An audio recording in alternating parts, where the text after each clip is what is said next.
नमस्कार प्रेक्षकांनो, लग्नानंतर होईलच प्रेम ह्या मालिकेच्या पुढील प्रोमोमध्ये आपण पाहणार आहोत. वसुंधरा आता नंदिनीवर हसत असतात आणि म्हणतात की नंदिनी तुझा पुरावा तर पलटला.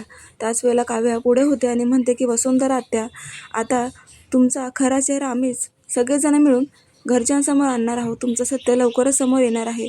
असं म्हणून एक ज्योत लावलेल्या दिव्यासमोर सगळेजण हात धरून पार्थ जीवासुद्धा नंदिनीला साथ देताना दिसत आहे. त्याच वेळेला मिथुन काका पिहू आणि वसुंधराचा व्हिडिओ घेऊन सर्वांसमोर येतात आणि मग आता मिथुन काका खूपच चिडून वसुंधराला याचा जाब विचारतात. त्यामुळे आता वसुंधरा त्यांचं सत्य समोर आलेलं असताना नंदिनीला मात्र खूप जीवाजीव येतो, कारण आज ती खरी ठरलेली आहे. प्रेक्षकांनो, त्याच वेळेला गणपतीच्या डोक्यावर असलेलं जास्वंदीचं फुलसुद्धा खाली पडतं आणि नंदिनीला कौल मिळतो. तर आता वसुंधराचा खरा चेहरा सर्वांसमोर आणलेला आहे आणि काव्य तर खूप चिडलेले आहे. ती सगळ्यांसमोर आता वसुंधराची गचंडीच आवडते आणि म्हणते की आता तुम्हाला आमच्या चौघांचंही आयुष्य बरबाद केल्यामुळे खूप मोठी शिक्षा मिळायलाच पाहिजे आणि मी आता तुम्हाला सोडणारच नाही.